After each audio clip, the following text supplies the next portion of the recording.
Good afternoon, ladies and gentlemen, I'm John, this is a True Nerd, and welcome to Stellaris MegaCorp. Oh, I am so happy Stellaris is back. I love Stellaris. I love Paradox Grand Strategy games in general, but Stellaris holds a special place in my heart because it was the first Paradox Grand Strategy game I fell in love with. I love the aesthetic of it, I love the sci-fi-ness of it all, I love that it's absolutely flipping gorgeous, and I love that I feel like I'm going on a journey with it. Because Stellaris as it is today is basically a completely different game from what it was at launch. I'm getting to experience it as it grows and adapts and just gets better and better and better. And I already absolutely love this game, and they just keep improving it. And speaking of which, yes, welcome to the brand new expansion, MegaCorp. I promise it is. I really promise it is. It's kind of odd, actually, because, yeah, ever since 2.0 and Apocalypse, this has been the main title screen. Like, it just seems to be stuck in Apocalypse mode. I actually went and checked other people's footage to make sure I just didn't have a problem with my copy of Stellaris. But no, everyone does still, for the moment at least, seem to actually still have the Apocalypse title screen. Though, I was kind of hoping for a more MegaCorp-y one, and less of an Apocalypse-y one, because I'm not planning to blow up the planet. No, no, no, no, no. This occasion, we're not going to do that. Well, probably anyway. And naturally, of course, for our new playthrough, I have prepared a new empire. And I've realised something, ladies and gentlemen, which is, every time I play Stellaris, I say, okay, this time I'm going to be the good guys and not blatantly evil. And then, a couple of decades later, I'm the most evil bastard in the galaxy. So how about, on this occasion, we get slightly ahead of the curve and just admit ahead of time, yeah, I'm probably just the bad guy, aren't I? And for that reason, ladies and gentlemen, say hello to our new empire, the Almeta Syndicate, because, I'm going to be honest, I came up with the pun, and after I'd come up with the pun, what else could I do, really? I couldn't not play as a bunch of owl gangsters in space. It was just too flipping perfect. So because this is MegaCorp, and thus MegaCorp's the exciting, sexy new thing, of course we will be playing as a MegaCorp, except there are two unique special types of corporate entity, aside from just being a company that specialises in trade, but generally being friendly and trading in diddly-diddly-dee. One of them is Gospel of the Masses, which is basically like a mega church where the game's all about trying to convert as many people as possible to spiritualism, like joining your religion, because the more spiritualist pops on your planet, the more money you make, because basically it's supposed to be like, I don't know, a system of tithing or something like that. But the one that appeals to me a lot more is criminal heritage, because sure, you might lose a couple of diplomatic options, you can't form some of the new commercial pacts, you can't join federations, whatever, federations are for losers anyway, but you get some really fun new options available to you, including the first steps that Stellaris is taking towards basically a system of subterfuge. I'll explain in detail once we're actually into the game, but these guys are very, very interesting, and I really want to play with a new criminal heritage system. And in addition, in terms of the actual ethics, yes indeed, I have gone over to Fanatical Xenophile, because Xenophile has actually been reworked. So it's now actually, yeah, very important for trade value. So the amount of money you can make off trade goes up 10% with Xenophile and plus 20% for Fanatical Xenophile. I'm just kind of curious how valuable trade can get, because I've only put like 10-15 hours into MegaCorp so far, just to get used to the basic system so I can explain them to you a bit better. So yeah, I'm just kind of curious just how valuable trade can be. So I want to go Fanatical Xenophile. Plus, bear in mind, I'm not a fanatical purifier, I'm not a swarm of killbots or anything, alright, I'm the friendly space mafia. In fact, no, I'm more fun than that. We're going to be space pirates, alright? Our leader's going to be either a pirate king, if he's male, or pirate queen, if she's female. There we flippin' go, marvellous. And I've also put basic materialism in play, because, yeah, I kind of want to play around with some robots. I haven't played with robots in Stellaris for quite a while, so they are useful. I'd like to get into some robo-modding. That's fun. Plus, research speed up is always nice as well. So basically what I'm saying is we're going to be playing as a bunch of extremely friendly criminal space pirates, and also there's going to be robots. So I hope you're as excited by that as I am. And I'm going to stick with the Xenophile advisor voice because basically it's just Tali. The Blorg are very friendly creatures. There you go, I'm just being followed around by a friendly Tali and I love it. Oh yes, I forgot to say, free trade is the other civic I've picked because yeah, MegaCorps get their own unique set of civics. You can't use any of the existing ones, though some of them are just rebranded duplicates from the ones that normal empires get. Yeah, free trade is basically just an increase in trade value. Again, I just want to see how valuable trade can get. It's going to be interesting. Fun thing here as well, I've basically just rolled a completely random starting system favouring a tropical world because, you know, they're owls. I assume they'd like a large number of trees to live in. Yeah, you can now actually set up slightly more specialised random systems, including guaranteeing that you're going to be a moon orbiting a gas giant, which is kind of cool. Oh, and the names Ospra and Osprania, those are just randomly generated, but they just kind of seemed somehow appropriate for a bird people, so I just went with it. And finally, traits. Deviance just means, yeah, governing ethics attraction is down, so there might be a bit more ethics divergence going on in my species, but honestly, that's never really a problem, so that always strikes me as just a free point. Wasteful, consumer goods cost is going to be higher, but that has to be paid for. Thrifty, which is, yeah, trade up another 25%. So basically, I've just taken every perk I can to boost the value of trade, because I'm just curious how powerful that can be. And industrious, minerals up as well. Never a bad idea to have more minerals, though minerals have changed a lot. Let's get into the game proper. I think you'll see what I mean. Oh yes, and of course, all of our old friends will be somewhere in the galaxy. The Infinite Pond, the Tenets of Tabby, the Pax Romana, they'll all be waiting for us somewhere out in the galaxy. As for the game, of course, just a standard huge 1,000 star galaxy, and I do like it being as crowded as possible, so I'm maxing out the number of AI empires up to 30, saying there's going to be a random number of advanced starts somewhere between 8 and 16. I do prefer not knowing quite how many there's actually going to be. 5 fallen empires out in the world, so all of the fallen empires will be present and correct. 3 Marauder Empires as well, so I don't know where the Great Khan's going to be coming from. He could be coming from any of those 3. Other than that, pretty much standard stuff. I personally like having primitive civilizations just a tiny bit higher than it defaults to. I'm going to whack the crisis strength up to, yep, 75% stronger than it normally is, which is probably a little bit on the optimistic side, but what have you. Pretty normal start dates for mid and end game crisis. That's all absolutely fine. Victory year, this is new. So now you can basically say, okay, when it gets to this particular year, just end the game and like figure out people's score or whatever. I'm turning that off. I don't really like there being a score victory. That's fine. I will let the AI have some small bonuses, but I will also set scaling difficulty on. So basically the AI is going to start with no bonuses, and then as the game continues, they will just slowly come in over time, which I prefer. I think that's a bit nicer. Empire placement is random and advanced neighbors are on. So you might start in a crowded bit of the galaxy, you might start in a fairly quiet bit of the galaxy, you might start with advanced neighbors or not advanced neighbors. I just like the galaxy being a bit more random. And speaking of which, this is my favourite new slider. I love this new slider, and I love it when they add sliders into Stellaris in general.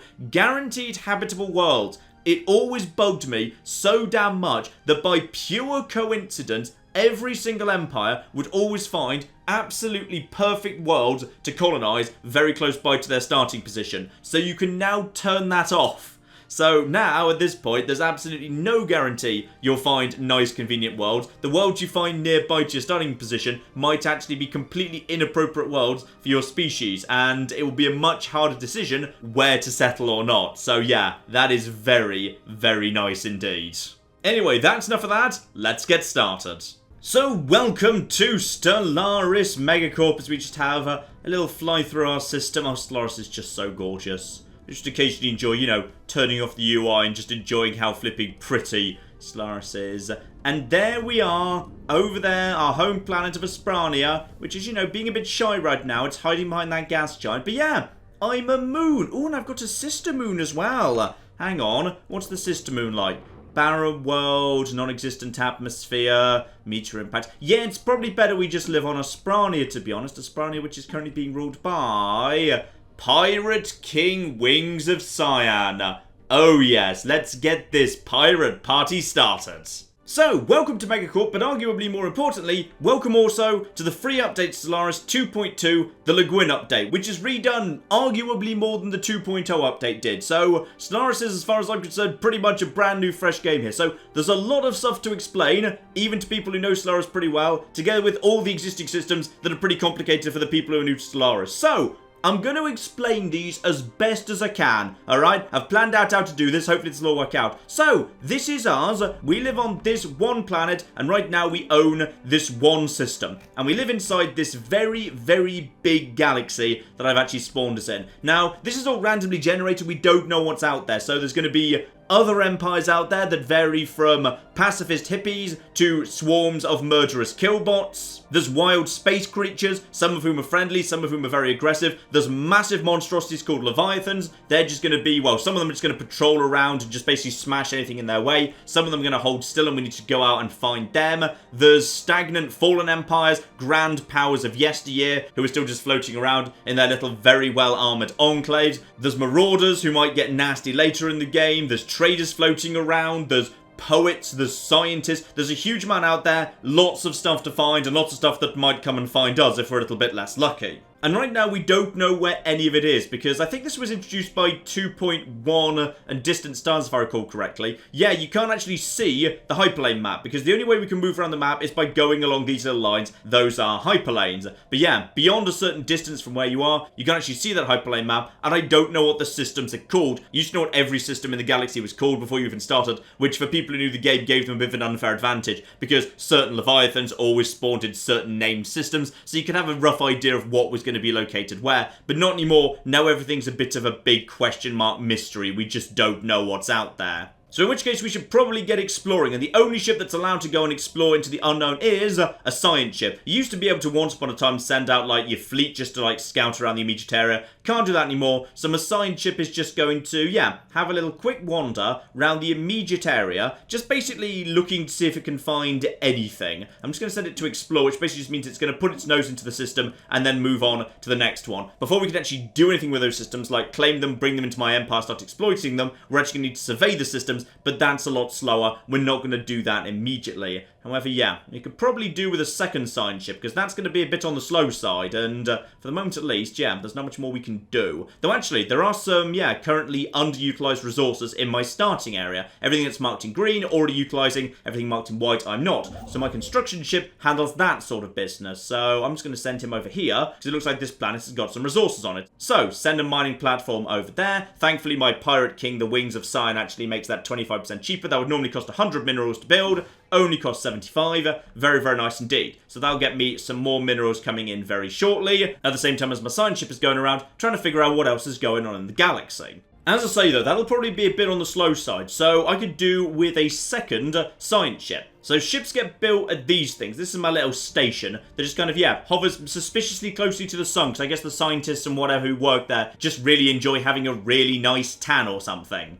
So, open up Ospra Station, and this is where we build everything. Yeah, finally, they've actually merged everything into the space station. In previous versions of Stellaris, it was kind of weird, which is, yeah, you built all your military ships here, but, like, you actually went back to your home planet in order to build, like, science vessels and colony ships, and it wasn't entirely clear where they were being built. No, now everything's actually being built at your shipyards, which makes a lot more sense. So, I'm going to build myself an extra science ship, but you might be immediately wondering, John, why are you building that using a cost of 100 coloured soap? What's the coloured soap, John? Right, so, let's start off with one of the big things that's changed as we just get this thing into production. And that is, minerals are a lot more interesting than they used to be. This is like the big economy rework of Guin, and it's one I'm really, really happy about. Because let's be honest, the original Stellaris was maybe a bit too simple in that regard, because back in Stellaris before 2.2, there were only really two resources you cared about, because food was pretty much not really to be worried about under all circumstances, just toss down some more farms if you needed some more food to keep your population fed.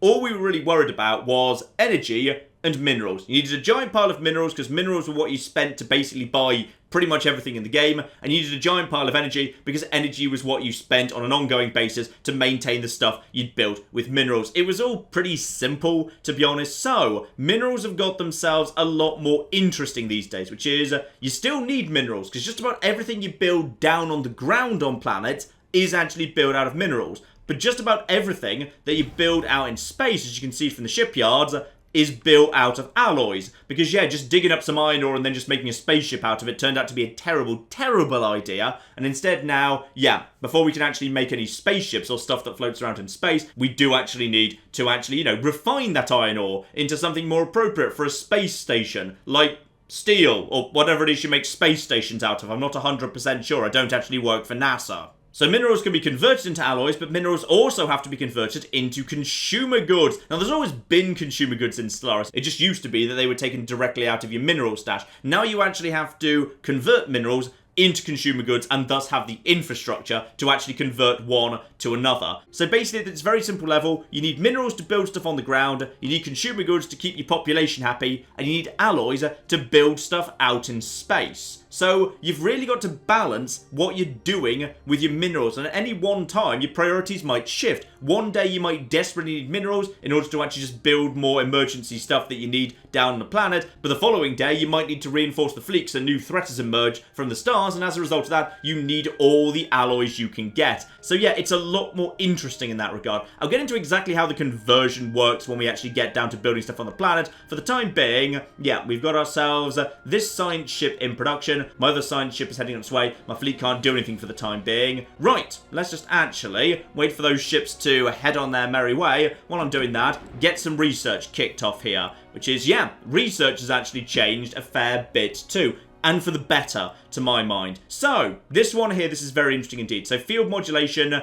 energy class 2. So once upon a time in Stellaris, you used to build power plants down your planets, and then you'd research power plant 2, and then you would basically go to all your planets, and you'd just go, alright, so upgrade, click, upgrade, upgrade, upgrade, upgrade, upgrade, upgrade, upgrade. Right, next planet, upgrade, upgrade, upgrade, upgrade, upgrade, upgrade. And there was a lot of clicking, and they were very open in the dev diaries of Stellaris MegaCorp in 2.2, that they really wanted to get rid of some of that clicking. So now, you can still build power plants on your planets, but now instead of researching and upgrade a building that you upgrade your power plants to, the upgrade just makes all your power plants 10% better, so it saves you all of those upgrade clicks. There are still new buildings you can unlock, and new buildings act as upgrades to existing buildings, but they're a lot less common. So for example, yeah, we've got energy grid right here, which is a new building, so I can't put that on my planet right now, would be able to if I unlocked this, and that actually gives me, yeah, every single technician on that planet producing plus 15% energy, and this is plus 10% energy from all technicians literally everywhere. So for a planet that's specialised into producing energy, the energy would be very, very useful indeed. Not exactly urgent, to be honest. Instead, yeah, blue lasers, which is just an upgraded version of the weapons on my ship. That's arguably more important to me right now. And a lot of upgrades work in a very similar way. So biodiversity studies is effectively replacing the old biolab 2. So now rather than having to upgrade all your biolabs from level 1 to level 2, instead you just take this research and all of your biolabs will now start producing more bio research immediately, which is very, very welcome indeed. In fact, as far as I can tell, it looks like physics labs, bio labs, and engineering labs appear to have been abolished. They've just been merged into one research lab that produces all the types of research, and how much of each type it produces is just a function of how many of these research techs you've taken. So go on then, why not? Let's actually get 20% more bio research. Bio is very useful in the early game when we're meeting aliens and need to translate their languages. And finally over at engineering, we've got ourselves, this is another good thing by the way. So originally in Stellaris, the amount of minerals that a mining station produced was pretty much just flat. Like, you know, when you first put it down, it might make 2 a month, and at the end of the game, it's still producing 2 a month. So they became less and less useful as your mines became more and more upgraded. But no, there's now actually a series of techs to make mining station output go up, which is very, very useful indeed. So they actually scale up along with your mines as well. But I would say my priority is going to be powered exoskeletons. Yeah, minerals from people who are actually mining plus 5%, but bringing me towards robotics. I am a materialist, I would like some robots. And yes, I know it says no progress. That's just because until the end of the first month, the game is basically going to be a little bit on the confused side, and it won't properly actually figure out how many resources I've got coming in. So in just a moment, when we actually hit the end of the month, hang on, just speed that up, please. Thank you. Slow that back down again. And there we go. The game's now calculating how long that's going to take. We've actually got ourselves, yeah, someone who's got a bit of a research speed buff there. So yeah, the actual engineering thing will be done first. Marvellous. And my science ship should be heading on its way to start exploring the world. Marvellous. So first ever system and... Ooh. Hello, sexy. We've got ourselves, yeah, what looks like a very, very potentially valuable system just next door. Well, this is just the thing. I think we're onto a good run here. That's a good omen. Now, you've probably also noticed that at the end of January, my energy just flipping exploded, and I'm already making plus 39. Now, plus 26 minerals might look really high to you. That's because obviously, yeah, you need more minerals these days because you're converting them at an unfavorable ratio to alloys. It takes like, I can't remember, like 3 or 4 minerals to make 1 alloy. And as a result of alloys being like still like 100 for a basic Corvette, is it? Yeah, 98 for one of my basic Corvettes. That's quite pricey for just a basic Corvette, which is why, yeah, minerals you kind of need to get them in a little bit faster than you used to. But my energy is very, very high indeed, and that's because I'm playing as a MegaCorp. The corporate entities are very, very good with gaining energy because of the new system of trade. So you may notice this on the map here. It's that little diamond ring symbol. 51 trade is already being exploited by my planet. That just represents like local trade. So trade kind of comes in two flavors. There's trade that actually happens out in space with trade routes. We'll get to them when they become relevant. But planets that have population infrastructure also just generate trade value, just representing like, you know, domestic trade, people trading on the planet without space being involved in the slightest. And trade is pretty much converted directly into energy. In fact, energy is weird these days because, yeah, it's clearly supposed to be electricity because you can still build generator districts on your worlds and they generate electricity and there's technicians and all of that. So it's clearly supposed to be energy, but like, it feels like it would make more sense if it were actually money because trade is converted directly into energy, and if as a corporation you put a business like an amusement park on somebody else's world, then that generates energy for you, and that doesn't make a huge amount of sense. Like, it would make more sense if it was money, because normally energy is used for maintenance of ships. We could just say, like, the money represents the cost of fueling and maintaining them, and we could just rename generator districts to, like, business districts. Yeah, I really feel like energy ought to be money these days. It's making less and less sense that it's supposed to literally be electricity. So right there, 51 trade actually on the little planet there is being converted directly into 51 energy that I'm actually gaining. So yeah, we are going to be swimming in energy, which is very, very nice indeed, because that means at the end of this month, I can actually afford a very good quality scientist for my new science ship. Because right now, yeah, it's not initially manned. So recruit a new scientist, and we've got ourselves... That's disappointing. I was kind of hoping for, yeah, someone who'd have some form of beneficial perk, but I guess we'll go for resilient, to be honest. But then again, he's like 15 years older than the others, and that's only plus 25 years to his lifespan. Go on then, Claws of Ivory. Welcome aboard. And actually, as we've just found this system that might be very, very valuable indeed, how about you come straight down here and survey this system, because we might actually want to expand down there in a hurry. Marvellous. So, we've got my construction ship. Yep, just building a new mining platform. One of these science ships is just going around here, exploring the local area, figuring out what looks promising, where we might want to expand to. And my other science ship is now coming down here to actually properly survey this area, because until it's surveyed, we can't actually bring it into the Empire. But this could be a very, very good source of minerals right here. All these lovely, lovely ice asteroids. Yeah, that's looking good. Now, the next thing we're looking for is probably planets. Because, yeah, at some point we're going to want to expand. This looks okay, but none of these are planets we can actually settle on. So these guys are just going to continue bumbling around, trying to find what they can find. And eventually they might find a planet, or, well, sooner or later, we're going to run into some neighbours. Now, we're not sure whether they're going to be friendly neighbours, or unfriendly neighbours, or sapient neighbours, or non-sapient neighbours. Could be any of the above. We will wait and see. Right, after a good start down here, this looks a little bit on the disappointing side. Yeah, that's a very small system. So this guy's just going to keep bumbling around, seeing what he can see. We need to find a planet sooner or later. And bear in mind, this planet might be completely wildly inappropriate for my species, which I would hugely welcome because, yeah, always bugged me. Oh, hello. Rare crystals, you say? These crystals have properties that make them extremely effective at focusing laser beams. Except we don't have the means to actually extract the resource. We'll need some technology for that. Okay, that's cool. We've got ourselves some rare crystals here. But until we've got the rare crystal mining tech, nothing we can do with them. Still, probably worth locking that system down. Oh, and here's another nice big system up north. But again, no sign of a planet we can settle. Not just yet. So, let's talk about trade, because I think trade is a good representation of one of my favourite new things about Stellaris MegaCorp and 2.2, which is there's a lot more interesting strategic choices to be made. So right now, every single unit of trade I'm picking up is just being converted directly into energy, giving me a pretty massive energy surplus that I don't actually need right now.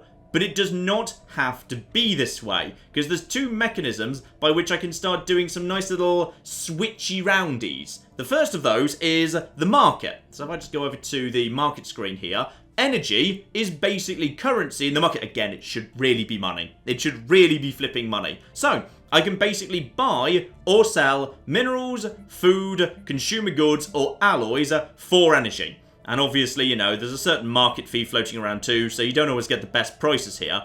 But if I need alloys in a hurry, I could spend 130 energy to buy 25 alloys immediately, or if I had a surplus of, say, food, consumer goods, whatever, then I can sell that for energy and then use that energy to buy something else, like, say, minerals if I needed minerals urgently. It's not always going to be the most efficient way of doing things because, you know, you lose on the conversion to energy and then you lose spending that energy buying something else. So it is more efficient to actually do a trade with a neighbor if you can do that. But yeah, the new internal market system does mean that energy once again acts just like flipping money. It's just money. Rename it money. But yeah, MegaCorp's being rich in energy, this is one of the ways you can actually do something very useful with it. You can just take the energy and spend it on what you want. However, that is just, you know, physical things like alloys and minerals and consumer goods.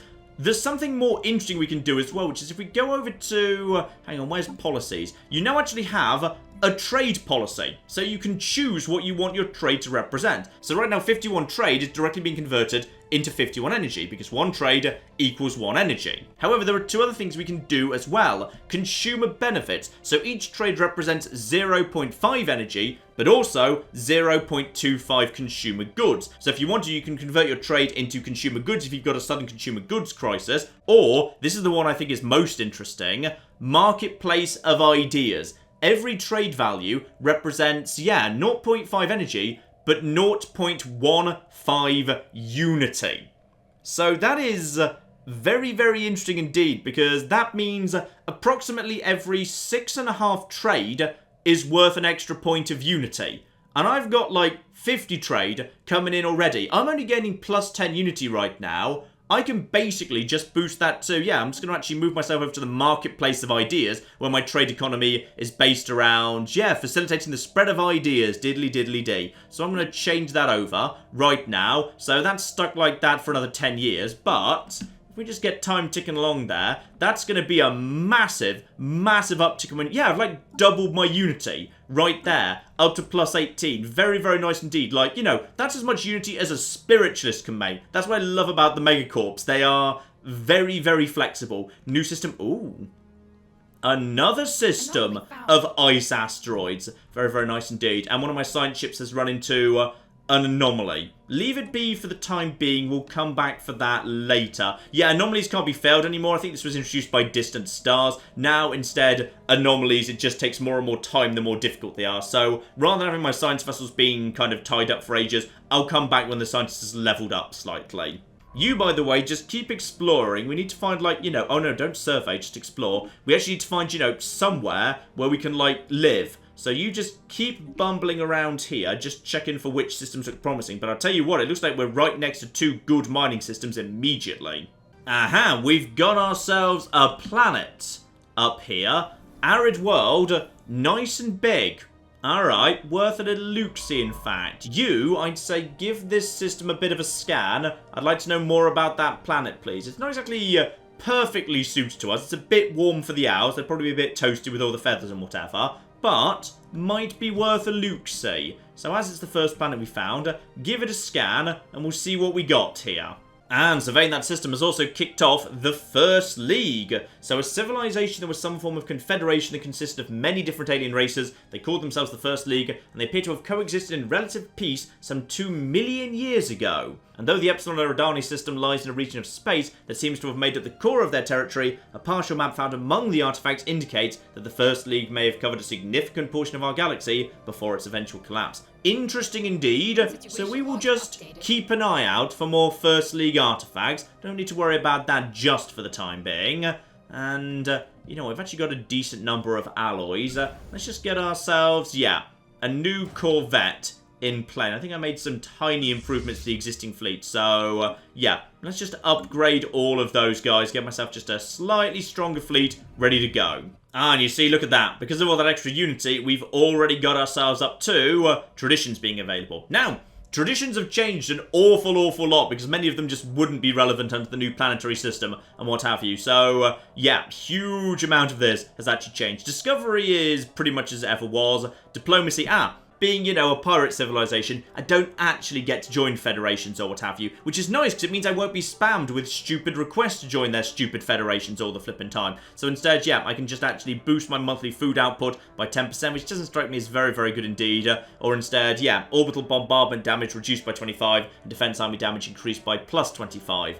not spectacular. To be honest, it's not great. And these other two are actually about, yeah, trade. So, Empire trade value increased by 10%. Very, very nice for me. I'll probably go for that sooner rather than later, which is great. And yeah, the market fear, that market we saw, can be reduced as well. Very, very nice indeed.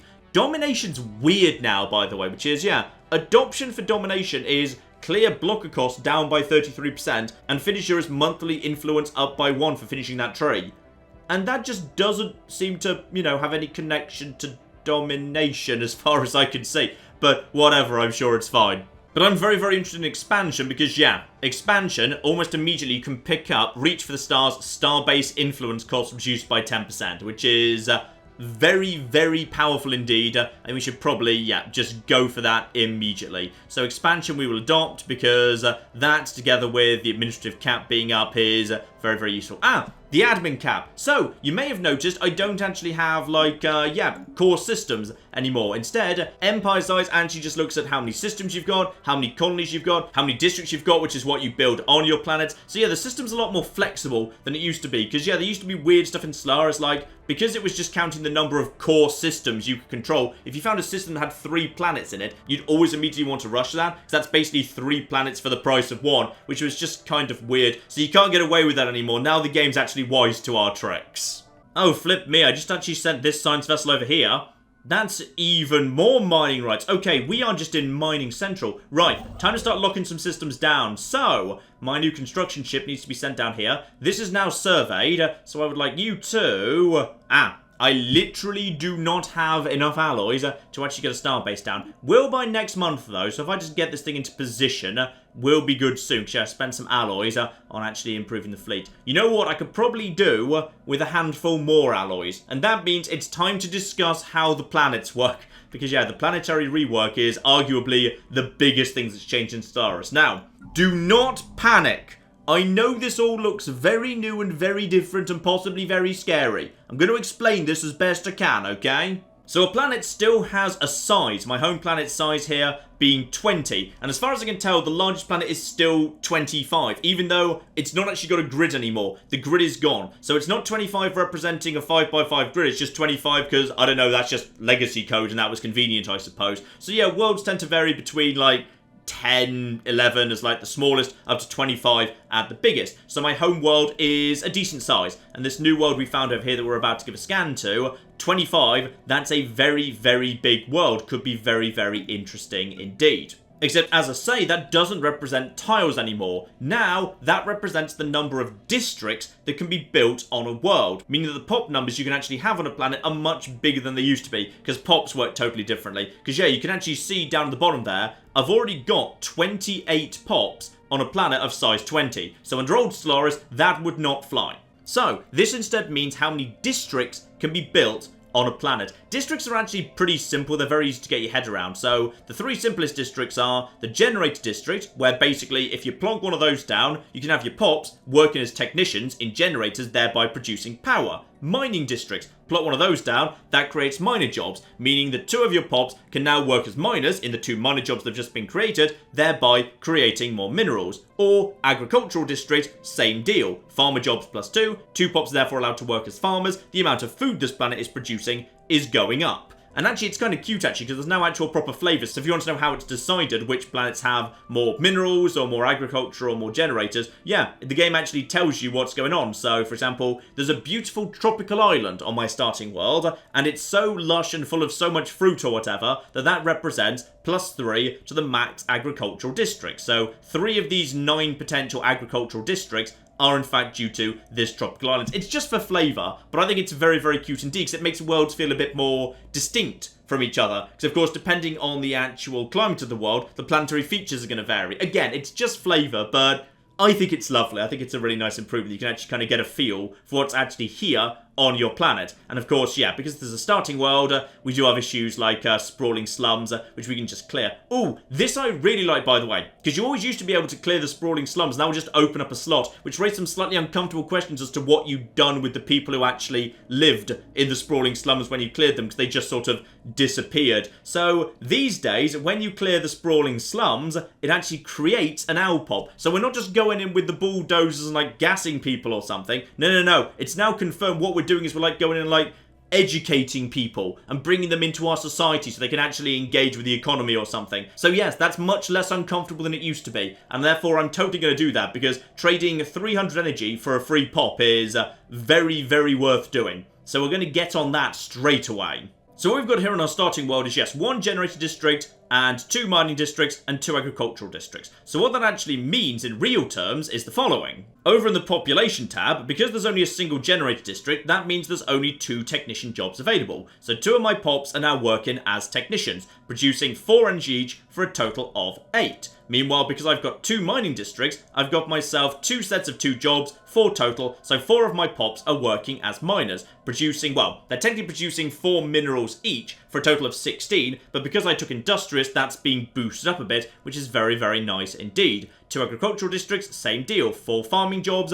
up to 24, being boosted to 28 on the old food production. So, all very simple so far. So you're probably thinking, great, we're probably going to be wanting minerals as soon as possible, John. Why don't we just build all of the mining districts in the world? Well, hang on there, Billy. That's because there's something else we need to consider, which is districts don't just create jobs, they also create housing. So each of these districts generates 2 jobs, but also only 2 housing. So basically, the workers who are actually working in the farms or the mines, they like live locally or whatever. But that means we wouldn't actually be able to have that many people on our planet. Right now I think we've got 35 housing, because yeah, we've got 28 people and a housing surplus of 7, because for the most part, unless you've actually taken like species traits that change it, yeah, people need 1 housing each just to be kept happy. So we've got 35 housing right now. We've also got ourselves, how many districts do we actually have built up right now? We've got 9, so that would be up to 20 total. It says 17 because, yeah, there's a couple of tile blocks we haven't cleared just yet. So that's another 11 districts we'll be able to build on this planet in total. If we were to build nothing but generators, mines, and farms, that would be 11, 2 housing apiece, 22, so the housing would cap out at 57. And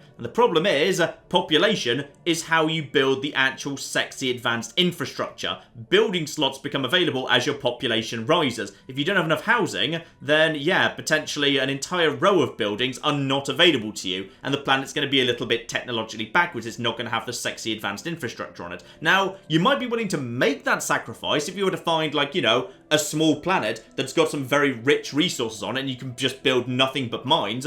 Go ahead, have a mining world and have it be a little bit lacking in the infrastructure, and then we can just convert those minerals to alloys on a more advanced planet. Absolutely, go the hell right ahead. But what I love about the system is it makes things more of an interesting choice than it used to be. It's not just a case of, okay, this tile has a mineral deposit on it, so I will put a mine on that mineral deposit. That tile has an energy deposit on it, I shall put the power plant down. Now you actually have to make choices, because you can't have everything. There's not enough space for you to build everything that you could build. Because, yeah, if I were to build, like, every single farm I could build, there's another, yeah, 7 I could build right there. That would mean I'd already be up to 16 total districts on this planet, leaving only 4 more spaces. So, you've got to carefully specialise your planets and make sure you're not taking up too much space with one thing or another. The other district, by the way, is a city. That basically generates, yeah, loads of housing. So if you want your planet to be bigger, you're going to actually have to have some cities. Cities also generate a different type of job. Now, let's just talk about this word right here. So,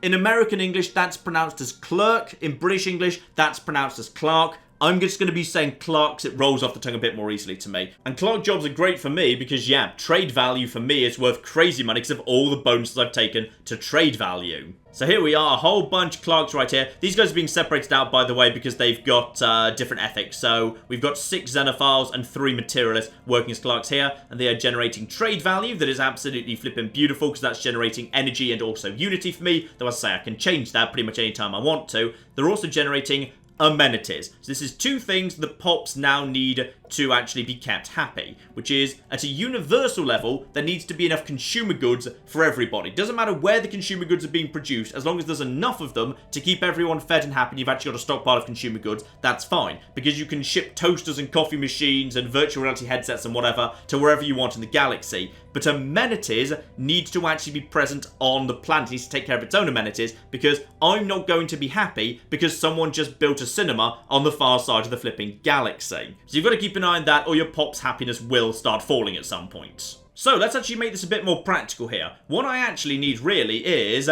alloys. I'm gaining alloys a bit on the slow side because I'd like to start expanding my fleet, maybe build a third science ship, maybe start actually, laying down some more star bases and whatnot, so I'm going to be needing more alloys. I'm gaining minerals pretty quickly because, yeah, there's actually a pretty decent selection of mining territory immediately around me. So minerals, for the time being, we're in good shape for, but I need to actually convert those into alloys. And of course, there's multiple ways I can do that. Again, there's choices now, which is very, very welcome indeed. Because one of the buildings the game starts you with is an alloy foundry, which basically has created 2 jobs which are purely dedicated to taking minerals and turning them into alloys. And that is defining how quickly I'm getting alloys in right now. So what I'd like to do is, as you actually start off with an empty space, I would like to throw down another alloy foundry to create 2 new jobs immediately. So as soon as the sprawling slums are cleared, the alloy foundries will enter production. And it would appear that someone has just discovered, some form of actual, living thing going on over in that system over there. So Epsilon Eridani is looking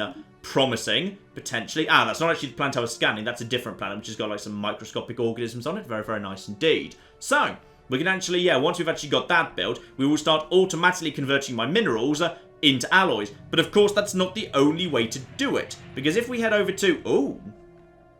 Hello. Hello, gateway. Right, who just found a gateway and where is it? Ah, there it is. Right, might want to go and lock down that gateway. Well, I'm liking this start. This is very, very nice indeed. A disabled gateway. I mean, we won't get any use out of that for centuries, but still, it's nice to have. We can show it off to visitors and pretend we know how it works. As I was saying, I could just build alloy foundries, or I could do it another way, of course, because I've got the market right flipping here. So I could say, alright, screw that business, I'm just going to start buying alloys. Because, the conversion of 1 alloy to 5.2 energy, as a MegaCorp, if I was just to focus on wealth creation and just convert all of my trade directly into energy, that's 50 odd energy just from trade. I could just convert that into another 10 alloy a month. Constantly by creating an automatic trade, which would be very, very interesting indeed, because that would basically just double my alloy production. But that's what's so interesting. There's multiple ways to do things, and just basically building the infrastructure to make something yourself isn't always the best idea. Instead, look around, figure out what the systems around you and what the planets that you've actually settled on, what are they good at producing? Produce that, and then consider selling it to buy what you're not so good at producing. That's such an interesting step forward. I absolutely flippin' love it. So, we'll just let the planet build what I've just actually been asking it to build there. Building some sprawling slums. Or rather, no, sorry, not building sprawling slums. Demolishing the sprawling slums. But, like, in a good way. In a very, very good way. Together with, the alloy foundries being built straight after that. Meanwhile, I'm going to start actually expanding the Empire. So, some more alloys come in. Let's actually secure this area. Because, 5 minerals, 7 energy. We've got some good mining territory immediately around us. This is promising. So, the slums have been cleared, meaning we now have 29 pops to 28 jobs. So that means we've now picked up our first unemployed person. And of course, the amount of surplus housing has gone down because that pop is also taking a bit of housing. And, oh, I think we actually just went up to 30 as well. I'm guessing that means, we've now got 2 unemployed pops because the first pop actually finished growing over there. So pops are just basically constantly growing, and they will just keep growing even after your planet is technically full. This was always a weird thing in the old Stellaris where, once a planet was full up, people just stopped reproducing. So overpopulation was never a concern in the old Stellaris because, a full planet was a good planet. That was a planet operating at maximum efficiency. And if someone emigrated away, you really wanted a new pop to actually replace them as quickly as possible. Because, full planets were great. Now, overpopulation can be a problem. If you run out of housing, pops will keep growing. They won't have anywhere to live. They'll be very, very sad about the fact. And eventually squalor and overcrowding will grow and people will start emigrating, and the rate at which people are emigrating will counteract the rate at which new populations are growing, and your population at that point will effectively stagnate. But you will have to actually deal with the problems of not having enough housing to deal with an ever-growing population, which is so much nicer. That's such a cool new system. Anyway, as a result of the fact that, we've got one person right here who's just actually been created, and one that was created by the sprawling slums, we've now got 2 unemployed people. So it sure is lucky we're creating a brand new foundry for them to work in right flipping now. And better, we've managed to claim this bit down here. So our empire has expanded for the very first time. And drop some money on all of the mining stations we need around here. Because, 3 minerals, 2 minerals, 3 energy. Very, very useful indeed. Meanwhile, this guy's... Oh, hello.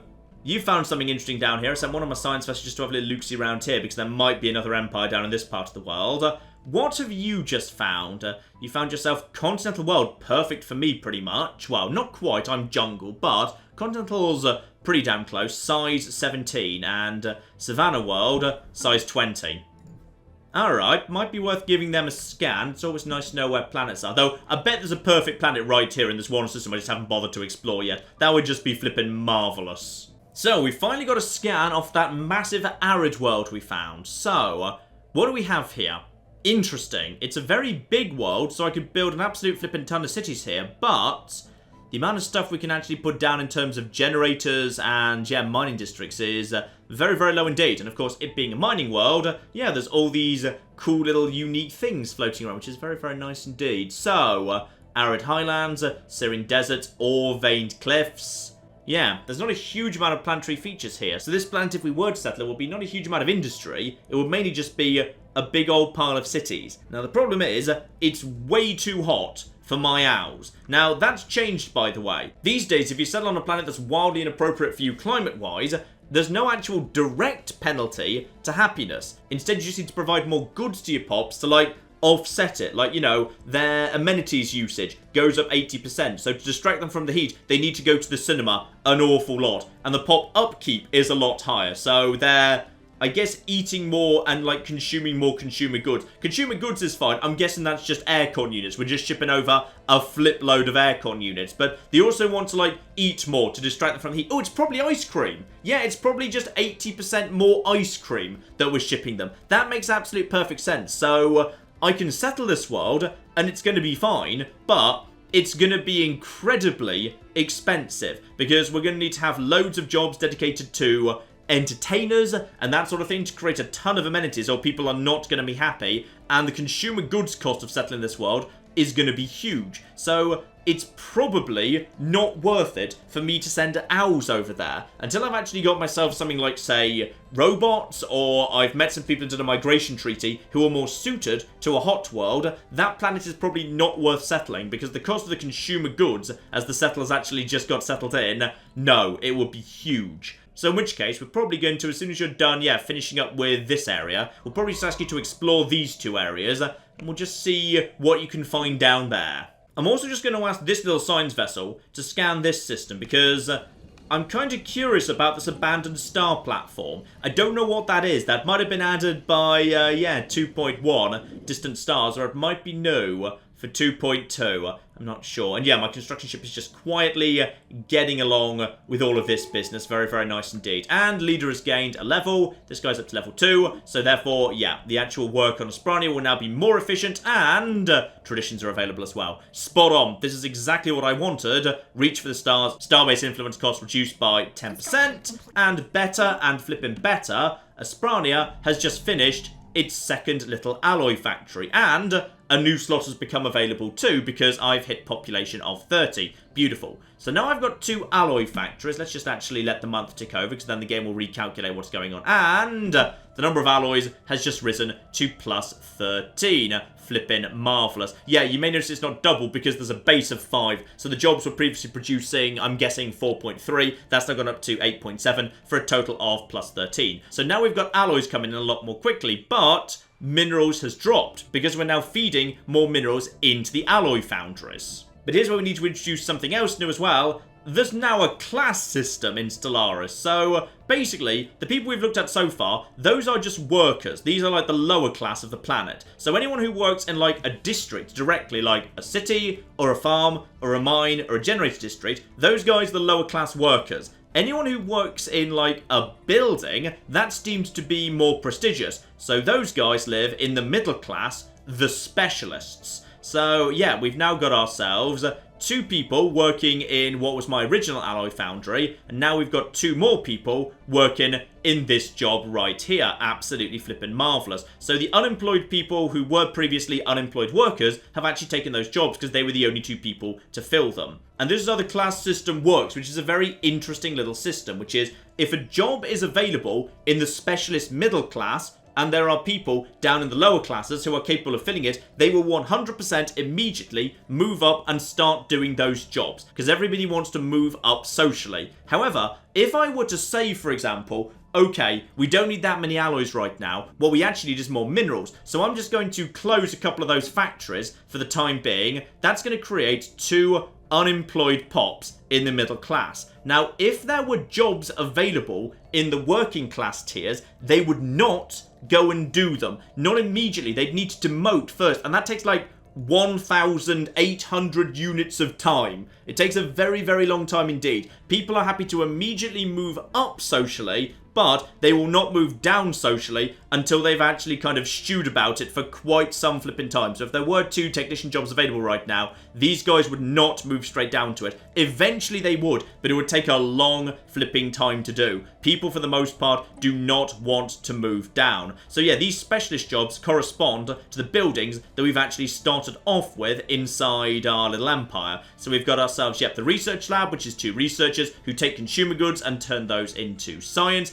Alloy foundries, of course, taking minerals, turning them into alloys. Civilian industries, taking minerals and converting them into consumer goods. And commercial zone, which is producing trade value and amenities, as we've discussed previously. That's just another 5 clerk jobs. Though actually, yeah, those don't actually officially exist inside, the specialist field. Clerks, even if they're based inside a building rather than a general city district, are deemed to be lower class workers regardless. And of course, yeah, the special class at the top, the rulers, the executives in the case of a MegaCorp, they're the guys who actually live inside the planetary administration. So lower class, middle class, upper class is basically how it all goes. And they all produce their own things. So executives just kind of produce unity, amenities, and trade value just for free. Obviously, that varies empire to empire. I'm producing trade value because I'm a MegaCorp. You know, I'm focused on business. But the rulers of different ethics will produce different things. Oh yes, the ruling building also creates 1 enforcer job. That's basically just the police, which produces a tiny amount of unity, but also gets crime down. Crime's currently at 0%. Let's not worry about crime and happiness and all that business for the time being. Right now, everything's fine. I've probably explained nothing. Sorry, there's so much that needs to be explained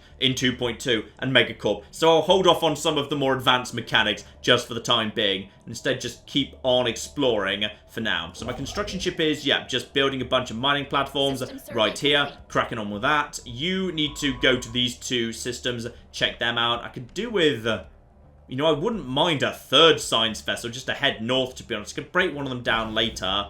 Yeah, go on. I'll actually take a 3rd science ship. Assuming I'm actually allowed to recruit a 3rd scientist. I assume I'm not passing over. No, we're good. We're good. We're good. We're good. Though, annoyingly, no archaeologists or anything. It's once again, yeah, the best I've got is probably just eager. May as well just actually have that guy on the cheap, to be honest. That is a shame. Right, new science vessel. Feathers of Maroon. You get out there and head over in, yeah, this direction. In fact, actually start over there because no one's actually explored over there yet. Then loop around here and see what we've got going on to the north. We need to find planets that are good potential sites of colonization.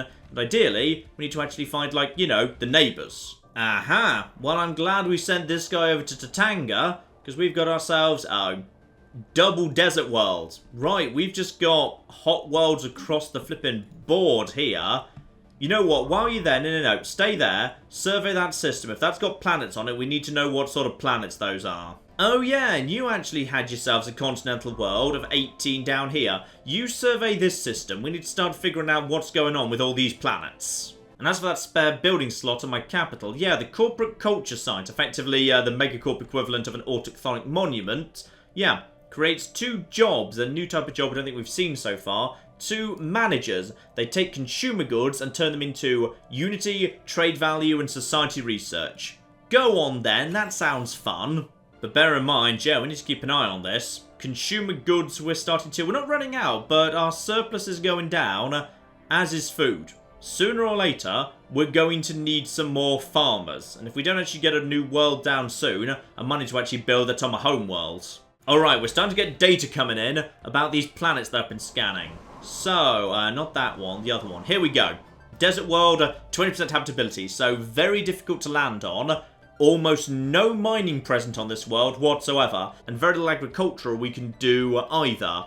But, loads of generator districts.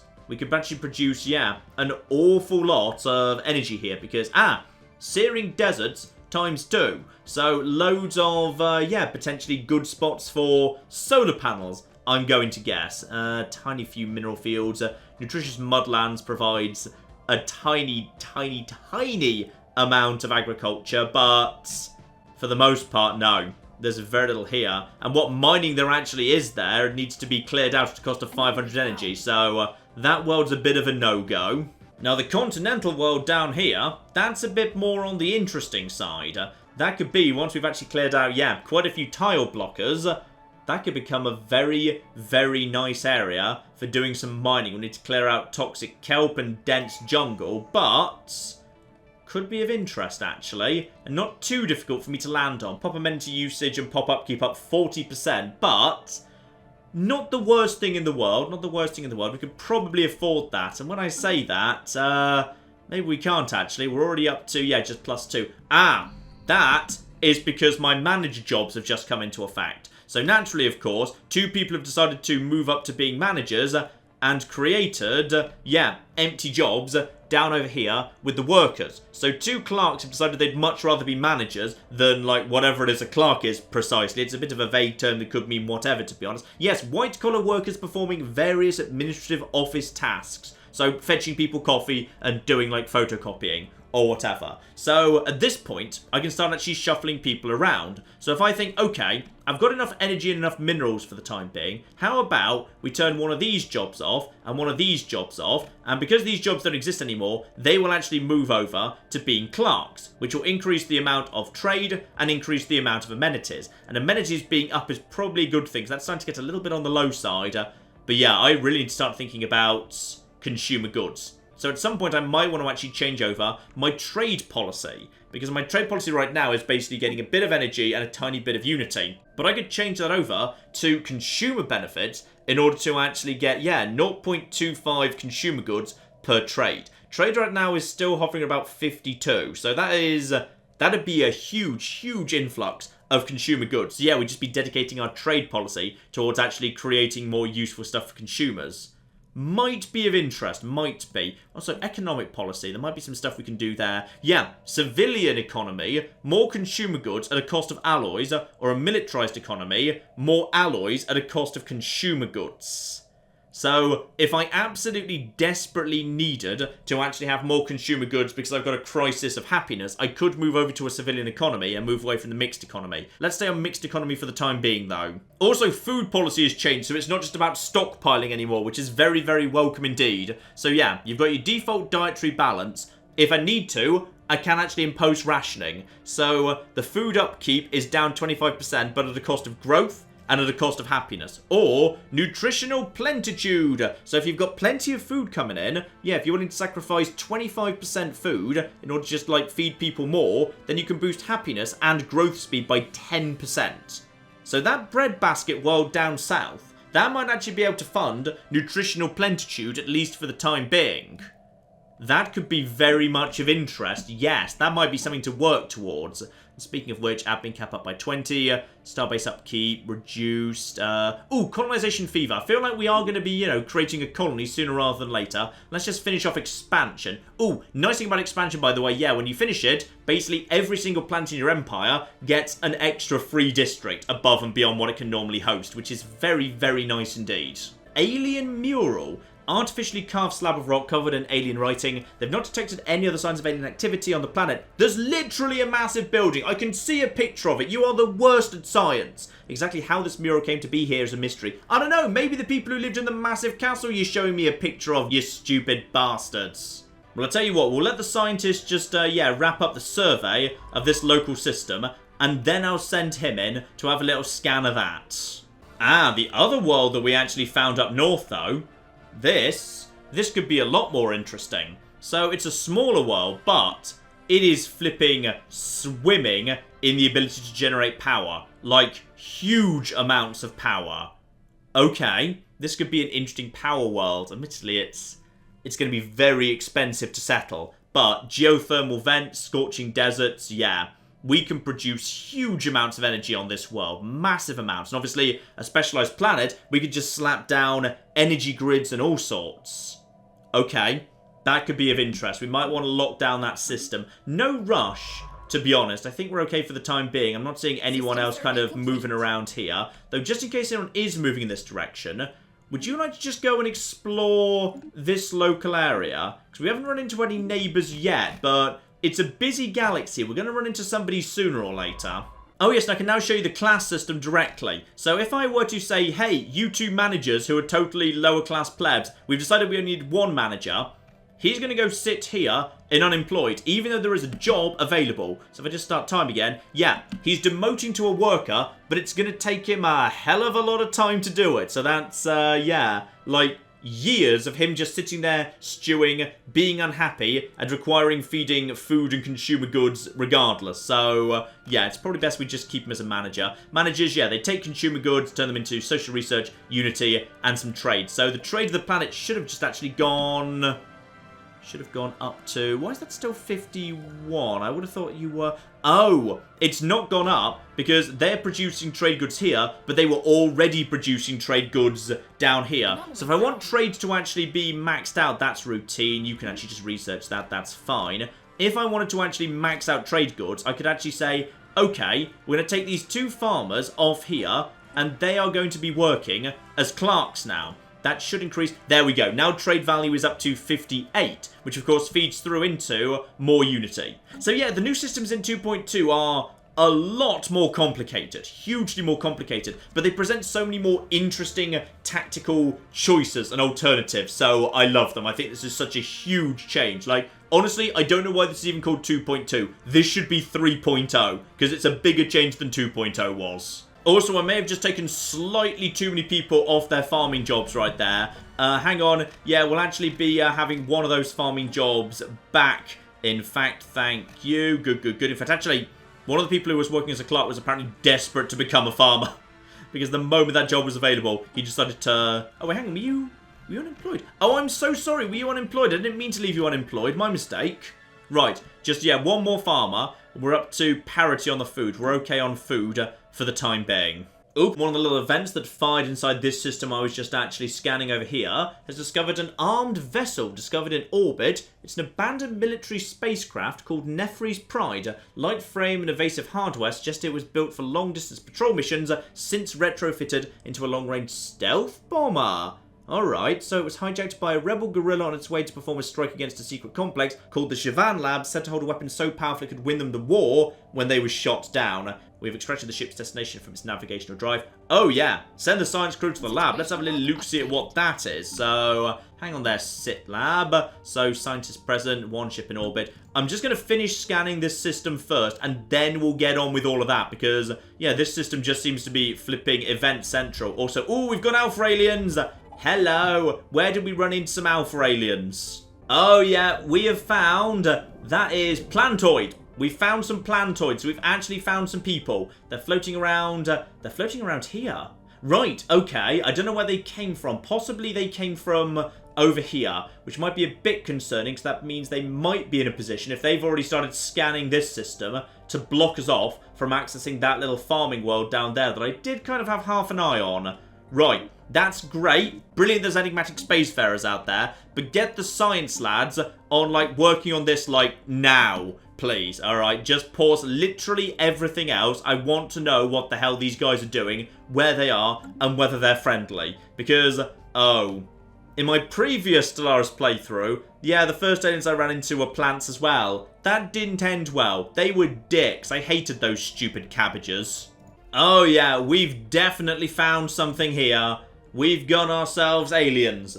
That's a home world, and it's very close by to where I am. Well, actually, it might be homeworld. It's called Prime, which looks like a homeworld to me, yeah. Multiple alloy foundries.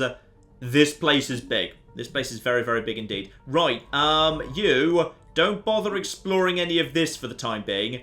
Get over here, figure out whether they own this, because when they contact us, I don't want you to be inside their boundaries in case they're not friendly and thus you go missing. New tradition becomes available. A new life, pop growth speed up by 10%. I will gladly take that. Let's get my population growing nice and quickly here. Already growing at a decent rate. We're up to a population of 31 right now. Ah, that's where that unemployed person came from. We're actually just, you know, having natural organic pop growth. Gotcha. Oh, they already have the bastards. They've totally 100% already locked down this system that had the gateway. Fine. So this here is going to be a border with some plants. So you get the hell out of there. Start scanning all of these systems. We need to make sure they don't lock down this place. But they'll never scan it in time, so that's fine. Because we're already almost finding it. But bloody hell, look at this place. This place has got itself, a level 6 anomaly, level 3 anomaly, a level, is that 7 or 8 anomaly, and also 2 flipping events. This place is action flipping packed and weirdly lacking in, you know, actual flipping resources. Right, we've completed our survey. Build a star base here to make sure that they can't. I want a border set up against these guys as quickly as flipping possible. And you, meanwhile, focus yourself right now on researching the projects, because there are multiple projects to actually be done here.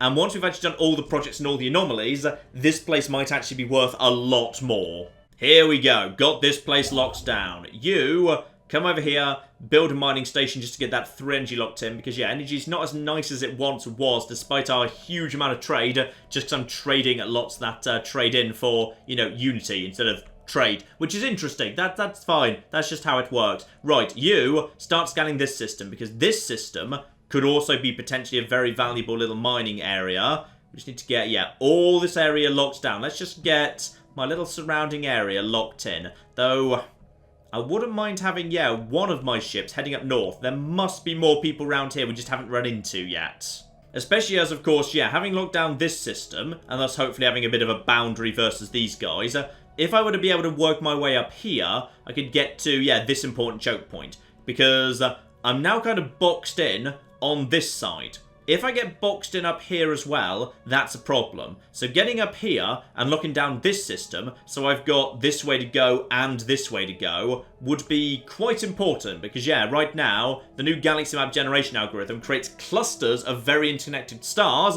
There we are, we've actually got research coming in. So, oh, that's minerals up too. Good, that's plenty of minerals coming in. Let's get afterburners into production, because that's actually sublight speed up, which is very, very useful indeed. Definitely want that. You're busy investigating the Alpha aliens, and the blue lasers will be coming in soon. Good, we do have some actual ship upgrades coming in. Just in case, I'm just actually going to get just a couple of corvettes into production. I'm just a little bit on the nervous side in case they ain't friendly. In fact, I'm going to hold off on that just for the time being. I want a new construction ship first. Then we'll get the corvettes into production. I'd like 2 construction ships. I feel like, yeah, now I've actually got... Here we go. That is... XP and some engineering up front. But nothing new actually inside this. There we go. The Ganvius block. Right, they're not that big. This is not an advanced start. They just hold a small amount of territory. Okay. Who are you, and how do you feel about me? Ooh, Xenophile and Materialist. Well... This works for me. This works hugely for me. Bit tougher than me in terms of materialism, but cooperation, I'd say, will benefit us all. And the Warlord Lily Garland. Oh, that's marvellous. The Warlord Lily Garland. I like your Warlord. Admittedly, you people are a little bit on the creepy side. We won't say that to your faces, but you are. And she sends her regards from the ruling council. We hope for a productive relationship with your impressive nation, and our military has been instructed to treat all members of your species with respect. Good. This is absolutely marvellously good news. We've got some friendly neighbours. We're straight up to plus 10 with them. There's a bit of border friction.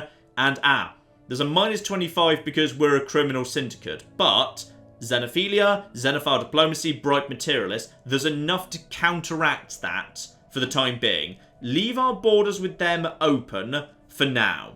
Alright, no need to... Ooh, they've got primitives. Oh, that's not fair. They've got flipping gateways. They've got flipping primitives as well. Boo! Boo, I say. Now, the thing we want to watch out for is their construction ships, because I do not want them coming behind my borders and actually locking down any of these systems. These systems belong to me. Alright, these are my flipping systems. You bastards don't get them. You, by the way, this is not looking promising. You head up here. No, actually, no, I don't need you to move up here. There's a new construction ship actually in production right now. Is he already done? Yes, he's already done. You head up here to potentially lock down this system, because this could be a good mining system, potentially. We have to see about that. Sadly, that promising little mining territory up north turns out to be total garbage. Literally only 2 physics in the whole system.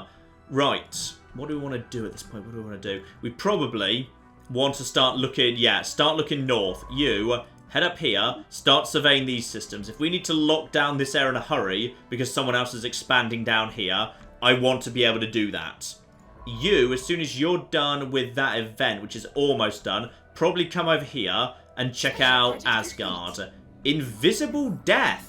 Alright, that's cool. So our scientists have returned from the Javan labs unscathed with footage collected from the facility's security cameras. It shows lab scientists bound and gagged as guerrilla soldiers pry open the weapon's strongbox, but to their dismay, the weapon is empty. Only minutes later, the rebels can be seen writhing on the floor in intense agony, dark patches swelling across their bodies. You opened up a box of a bioweapon. Well flipping done. But that does actually give me a brand new tech option. Nanomechanics. Ooh. Okay. This is potentially of interest. Nanomechanics. Engineering research from researchers plus 20%. Very, very nice indeed. We might well do that at some point. That's cool. Right, you head over here, start scanning this system. I need to know what's actually in these systems. Even if we haven't actually found a good planet to settle on just yet. Oh, that reminds me, what's your... Oh, darn it, you guys actually like jungles as well. I was kind of hoping that you guys might be more into, you know, deserts. Because I can actually do with a couple of your lot in my empire to help me settle some desert worlds. Still on the plus, there won't be in a rush to steal any of this from me, at least. Right, it's not great, but we've got the influence and we've got the actual alloys. Start locking these areas down, even if they're not the most spectacular areas. I just want to know what's going on here. So my science vessel's just focusing on the local for the time being. At the same time as, we can actually have another Ascension class Corvette. Now we've got ourselves science. Ooh, 20% up in terms of science research. Very, very nice indeed. Pop growth speed. Or, Unity up. Or 10% more food from my existing farmers. Well, I wouldn't mind that, to be honest, but I'll take pop growth speed. Pop growth speed seems like a very, very good idea thanks to genome mapping, and we're very close to an upgrade to our lasers. Now, I'm not worried about war with these guys imminently. They seem like friendly little plants for the time being, but never hurts to be prepared. You see, this system up north here, this could be a better system. 10 million asteroids floating around in this part of the world. That could be worth some good minerals. In fact, you know what? I could actually speed up all of this scanning. Yeah, I'm going to spend 100 influence on Map the Stars. That's just going to give me, just for, how long is that for? 11.5 years. Survey speed up 10% and more discovery chance. You know what? That's not a terrible thing. To be honest, we're doing a lot of scanning right now, so speeding it up would be very, very welcome indeed. Traditions are available again. Starbase upkeep or administrative cap. How's my administrative cap right now?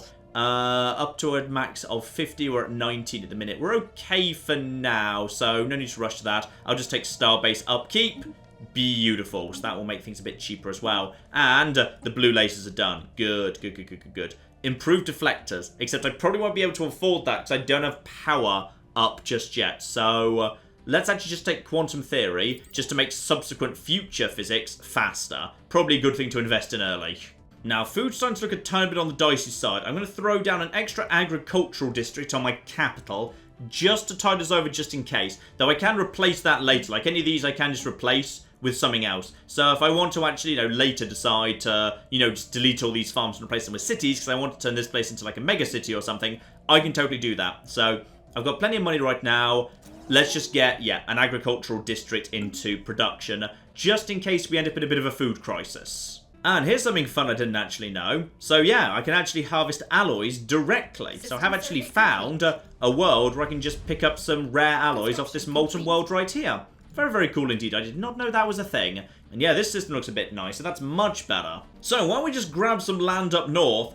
I'm very, very glad indeed that the actual, what is it? Sorry, you're the Ganvius block. You technically the Ganvius, is that what you are? I'm guessing you're the Ganvius. Right, so the Ganvius over here, these planets, I'm very glad that they are where they are. Because you see, while I may be struggling to find good planets to settle on, and quite frankly, I'm thrilled about that, you know, I'm very glad that sometimes the planets you find close by to your starting system are not appropriate and you need to work around that. That's so much flipping better. Luckily, there is a solution to that if you're playing as a MegaCorp, which is, you don't always need to go and found new colonies, you can just establish a presence on other people's planets. Now, if I were a normal, legitimate, legal MegaCorp, I'd need to go up to the Ganvius and say, let's become friends, let's sign this contract, let's have a commercial pact with each other, then I could, you know, legitimately open a franchise on their planet. Luckily, in case you've forgotten, I'm a space pirate, so we're just going to go at night and land without telling them. So what I can actually do is, hang on over here, go over to their planet, Ganvius Primus, so, you know, their capital, which I can't see much about, but, you know, it's their capital. It's going to be reasonably populous, alright?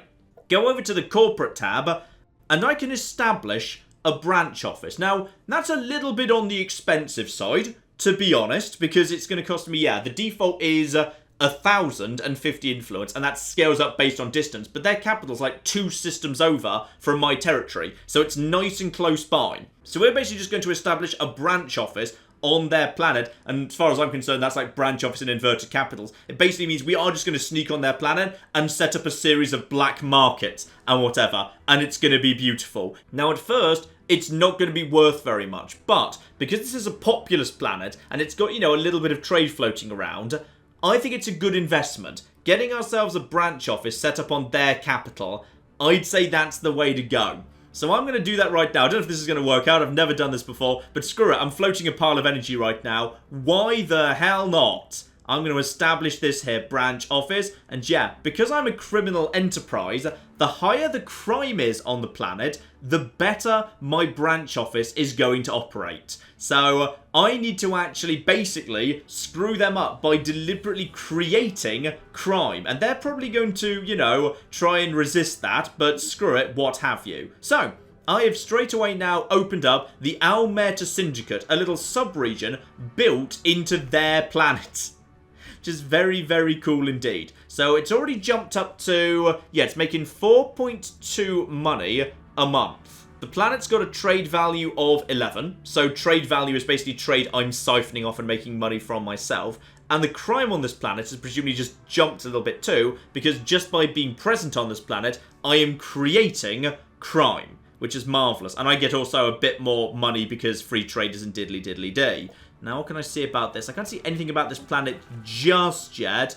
Do they actually mind yet? Ah, they're sort of aware that someone's landed on their planet at night, and they're very suspicious that it's me. But it's fine. I'm using all my xenophile diplomacy to keep them calm about the fact. It's going to be A-okay. And because the population is over 25, that means I can actually build a corporate building here. So I could build, yeah, one at 25, and then when the population gets to 50, 75, and then 100, I can build even more. So these are unique buildings that I can't build on my own world because, you know, they'd cause trouble on my world. My world's crime-free, probably because we've technically legalized crime, but, you know, it works. So, yeah, what we can do is have a bio-reprocessing plant. So disloyal employees and other forms of unsavory biomatter are reprocessed into ready-to-eat food products. Delicious. So I spend 500 of my minerals up front. That gets me 10 food. So I get the food, but I'm paying the upkeep. On the planet it's based on, that increases crime by plus 25, which increases the overall value of the Almeta Syndicate, because crime's going up and that's more crime I can take advantage of. But it does also boost the trade value of the local planet. So these guys are making a little bit of a benefit out of it. They're not getting nothing out of this. They are actually gaining, you know, something. Though on this occasion, it's not jobs. Sometimes it's actually literally jobs. Like if I build illicit research labs, that creates 2 clerk jobs. So that's 2 jobs that the population of this planet can do. So I'm just giving you guys free jobs. Admittedly, I'm creating 40 crime, because these are highly illegal and dubious experiments I didn't want to do inside my own borders, but whatever. And that produces 6, 6, and 6, so 6 for all 3 branches of the science, for 3 upkeep, 800 minerals up front for me to set that up, and crime goes massively, massively up. Concealed drug labs gets, again, trade value up, crime up, and that produces, consumer goods, which is the best euphemism for drugs I've ever heard. Spot on. Pirate-free haven, this one's interesting. So, the corporate empire gets naval capacity plus 10, because of the pirate-free haven here, but the army modifier of the local armies is plus 100. So because there's actually just some veterans floating around on the planet, yeah, this actually improves the armies of the locals. Also boosts crime massively and creates a soldier job. So that is of interest. Smuggler's Port, that's plus 50 crime. Because yeah, I want crime to go up. Crime being up would be great. That would be crime up by 50%, branch office value plus 25%. That's something to invest in down the line when you've already got good value. For me, plus 25% wouldn't be a huge amount. And creates a merchant job. That's a valuable job right there. Syndicate front corporations, if we're pretending to be at least a little bit legit. That's Unity. I'm okay on Unity for the time being. I'd rather have... Ooh, what do I actually want here? Interesting. Ooh, underground clubs provides amenities to the Ganviers, but creates plus 40 crime and also generates 10 energy. That's not bad. Again, energy is blatantly just money, but whatever. Or Wildcat Mining. Only costs 500 to set up front, but produces 10 minerals on an ongoing basis. You know what's probably safest is, Wrecking Yard's actually producing 2 alloys. That's nice. That's very, very nice indeed. You see, what's safest is probably to make sure I go for one that produces plus 40 crime straight away. Because if crime is too low, the Ganviers have a chance of kicking me off the planet. So what I really need to do is get crime up as quickly as flipping possible. So, some underground clubs producing some bonus energy. Oh, do I want the mines or do I want the clubs? The mines is only 25 crime. You know what, I'm going to take the underground clubs. I'm going to bring you the gift of dance music and amenities. Your plant people are going to flipping... Do plants even have ears? They probably shouldn't, but I think they do in Stellaris. Yes, I'm going to spend 800 minerals, basically boosting crime, giving you guys local amenities, and producing 10 energy for me. So that is now in production. Bit on the expensive side, and... What did you just do? Did you just immediately flipping shut this office down? Is that what you've just done? No, it's fine. They have not shut this place down. That's just now a new casus belli. So, they know that we've done it. Alright, they know it's us. They haven't managed to root it out yet, but they know we're here. And that means if they want to, they can declare war on us at any time to try and kick us off their planets. Alright, so they can go to war to us to shut that branch office, or alternatively, they can actually, invest in like enforcers and all of that business. But right now, they've got themselves, they've got 1 enforcer. And what's their population in a minute? Because you may notice now I've got full visibility. So the other advantage of a branch office is I've now got full visibility of their capital, what they're doing, what jobs are present, all of that useful business. So until they reach, population 30, they can't build a new building. When they do get to population 30, they might choose to invest in like a precinct house to actually have more enforcers floating around. But until then, crime is currently at 19%. That boosts the value up to, for the time being, hang on, that might actually update at the end of this month because...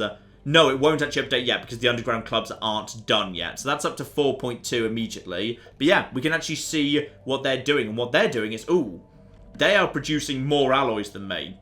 Quite a few more alloys, because they're producing 13 there, plus another base of 5. So they're going to be out-producing me in terms of ships for the time being. They've got a lot less in the way of clerks, however, so their trade value is a lot lower. I'd like them to invest more heavily in clerks, because every bit of trade that's being created on this planet is generating energy for me. So what I should probably do is be ready for them. So this little system right here, for 200 alloy...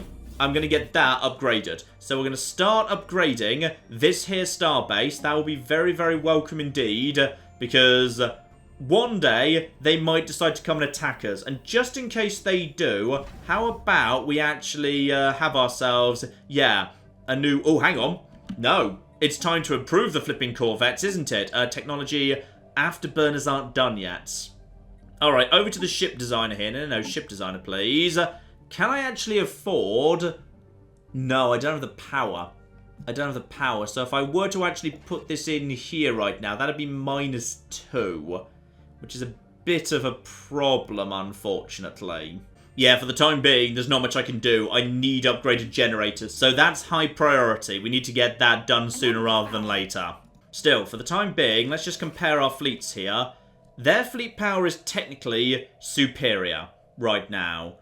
Okay, and I can't form a non-aggression pact. Yes, they're a little bit annoyed. But their opinion of us is actually 0. We're counteracting the effect of that whole business of the criminal empire, you know, the illegal black market-based diddly-diddly-dee. There we go. That's expanding down there. Yeah, our xenophilia is actually counteracting that. So we're going up to them. We're sweet-talking them. We're hoping they're not interested in a war just yet. And of course, bear in mind, in terms of empire size, a branch office does actually count towards that as well. But only as +2. So that is, yeah, I'd say pretty cheap, all things considered. And the factions have just kicked off. So the Pirate King himself has decided to set up the Alien Compassion Forum. Alright, this is good. I like all of this. We need factions showing up because they can give me some flipping influence. So, factions. What do you guys want? Indirect xenology. So, legislating a passive study stance. I am willing to do that for you, because we haven't actually run into any of those bastards, so why not? Here we are. Passive study. There you go, you stupid bastards. I have changed the law. How do you feel about me now as a result of that? 75% approval plus 1.5 on the old influence. And this, because, yeah, we're such fanatical xenophiles, will be the biggest faction. Good. That's worth a big old pile of influence, which I need because I need that to actually expand, put down the actual star bases, all of that good stuff. So, this place is now being upgraded. We've got ourselves, leave that be for the time being. You're not quite ready for that. Just keep on scanning. In fact, at this point, we're probably okay to... No, don't break down one of the science ships just yet. You, my science ship buddy. We've got open borders with the plants down here. How about... Yeah, that's routine. You can do that. How about you come over here and just start exploring this part of the world. See what's going on the other side. No, don't survey. Just explore, please. Yeah, just head over here. See what's going on this side of the world. We've got 2 science ships now working up north. We've started scanning all of this. We're in good shape in that regard. The fleet is slowly being built up too. And unsurprisingly, the second faction is the materialist faction. So, Committee of Technological Mastery. Alright, we might be able to do something with you as well. You've got to be... Oh, yeah.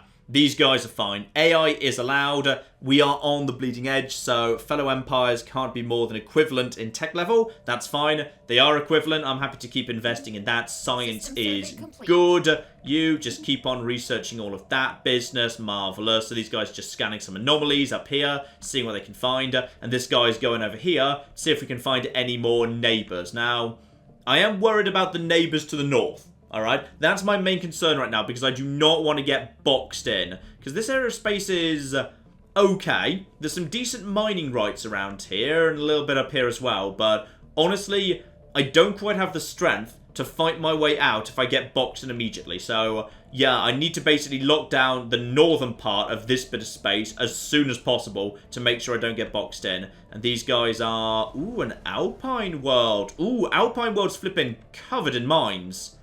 Ooh, inappropriate for you guys, far too cold, but they might want to go and do it anyway. That's a very valuable world right there. And with traditions available, I'm pretty sure that is, yep, finished off. Courier network, administrative cap up by 20, so my empire can be a fair bit bigger. And my first ascension slots too. Plenty of these haven't changed too much, so Interstellar Dominion, Starbase and Claim Influence cost down. Honestly, I like taking that nice and early. Research speed up by 10%, same as ever was. Unity up and governing ethics, attraction and one vision. Mastery of nature, same as before, the mastery of nature decision, so you can actually increase the size of the planet. So, yeah, districts +2, perform that once, and also clear blocker cost minus 33%. Executive vigor, edict duration +50%, and transcendent learning, leader level cap up, and leader pool size +1. Can't take any of the rest of this because many of these you're not allowed to take until you've taken certain bits of technology or you've taken a certain number first. I will take Interstellar Dominion just because Starbase influence costs and claim influence costs nice and early. I'm throwing down a lot of flipping Starbases right now, so being able to do that on the cheap, that is welcome. And 2 bits of good news here. I have found an asteroid used intermittently as a base by a band of alien pirates. It's good to know we're not the only pirates out there. Spot on. So we've actually managed to get abandoned treasure hoard, yar, and also, yep, 500 energy for our trouble. Spot flipping on. The underground clubs are now done, leading to crime plus 40. So at this point, yeah, crime has jumped up, and as a result of that, the actual branch office has jumped up too. And of course, the building itself is worth plus 10, and now the branch office is worth 7.7. So this branch office in total, with its buildings, is now actually worth, yeah, 17.7 to me. Resource production, 17 energy. Now that's not bad. Alright, that's going to pay for itself pretty quickly, because I paid 1,000 energy for this. So that is repaying itself nice and fast. And yeah, crime's high. Their populations are at 28 right now. They cannot do anything about boosting law enforcement. And if they choose not to at level 30, well, I'll be in very good shape indeed. Well, actually, you know what? They've got plenty of time before I build another building. I can't throw down another building until population hits 50. So by the time population hits 50, they've had a chance to build 1, 2, 3, 4. Yeah, they can build 5 more buildings by that point. So if any of those are precinct houses, that might be a bit of a problem. We'll have to see about that. And we've discovered something else new up north on, yeah, the very crucial choke point junction. Volatile motes. So preternatural particles contain a tremendous amount of energy which could be exploited in energy production as fuel or even as explosives, but we don't have the technology to actually extract it. Worth locking down, though. Very much worth locking down. Right, you're not doing anything right now, are you? No, I don't think you are. You head in this direction, just start exploring down here, figure out what's going on in this part of the world, please, while my construction vessels just basically follow you around, slowly looking down this area. But yeah, I'm liking this. I'm liking this an awful lot. Because right now the base is 7.7, so it's being boosted just a tiny amount because crime is so high. Oh, this is lovely. This is just absolutely lovely. I'm loving this. And of course, you know, the fact that this exists is clearly a first step on the way to some form of subterfuge where you could set up, like, you know, a secret base on an enemy planet and actually do things that undermine them in diddly-diddly-dee. Yeah, there's some fun stuff that you could do with this. I'm sure the modders are already flipping on it. Ah, yes, of course. We're swimming in Unity right now. Consumer goods looking a bit on the low side. So I'm going to make a little bit of a change here. So I'm actually going to move over our trade policy to, yeah, consumer benefits. So that should generate an absolute flipping ton of consumer goods out of my very, very valuable trade just of my domestic economy, which is now up to 60. Very, very nice indeed. Population's 33, but there's 34 jobs, so we are more than okay for the time being. Lovely. Yeah, there we are. That's immediately jumped consumer goods up to plus 16. In fact, actually, would that in theory be enough for us to actually give every single person in our empire a bit of a boost? Because right now you guys have got, yeah, decent living conditions. So this basically means, yeah, that rulers are gaining bonus happiness, but they need more upkeep, insofar as they need literally 1 consumer goods per month. Specialists need 0.5, workers need 0.25, and slaves need 0.05, and that gives bonus happiness to the rulers and a bit of bonus happiness to the specialists. If I were to change over to social welfare, that would mean that every worker needs an extra 0.25. Okay, how many workers do we have right now? Because that would actually boost happiness among my workers by 10%. Which would be very, very nice indeed. And, as a benefit of social welfare, unemployed pops will not be unhappy and will produce unity. So temporary unemployment would not be so bad. Okay, that's interesting. But it would also potentially shift the balance of political power, because political power is weighted. In decent conditions, yeah, rulers have a huge amount of political power, meaning that overall happiness of the planet is weighted in their favour. You know what, I think we can pull this off. I mean, yeah, you know what? Let's actually move these guys over to social welfare for the time being. So that's absolutely flipping lovely. So basically I've decided to just implement social welfare for everyone. That's probably going to go horribly, horribly wrong, but it's going to make everyone a lot flipping happier right now. So yeah, they've immediately gone over to that, because I can see they're now actually consuming 0.5, which is great. So happiness of those guys has gone straight up. Yeah, we've still got more than enough consumer goods coming in because of the consumer benefit economy, and that has led to pop approval rating jumping right the heck up. Because, yeah, the rulers are at 67% happiness and represent 16% of the total weighting, even though there's only 2 of them. Specialists represent 35%, and workers represent 48%, because, yeah, under social welfare, they have a lot more political power, because we've just kind of given them a bit of influence or what have you. So as a result of that, yeah, 67% is total happiness. So everyone is super flippin' happy, and that feeds into stability, which is the overall measure of how well your planet is actually doing. So we've got plenty of amenities, there's no overcrowding, plenty of housing, crime is basically non-existent, and the people are happy. And as a result of high stability, yep, trade value has just jumped up plus 9%. Immigration pull plus 6. So if I had migration treaties with other empires, they would start coming into my empire, and resources from jobs has jumped up by plus 9% as well. So all of a sudden, as long as I can afford to maintain the welfare state, I will actually be getting direct benefits in food and minerals, and yeah, plus 38 right now, plus 14 there. Oh, the empire's in good shape. The empire's in flipping good shape, if I do say so myself. You, by the way, start locking down this system. Alright, we're expanding in this direction. What's that over there? That's a tropical world.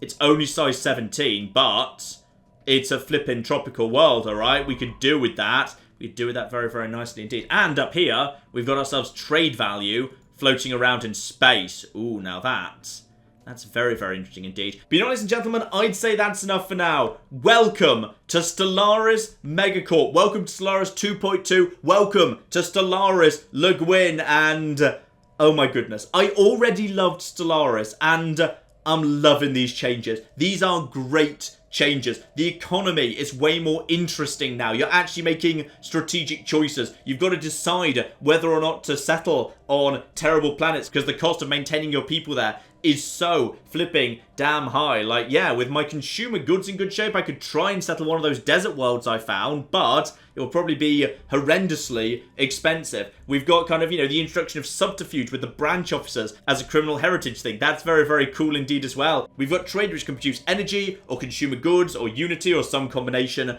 of the above. You've got to decide where you want people to be working at any given time. Do you want more minerals, or do you want more alloys, or do you want more consumer goods?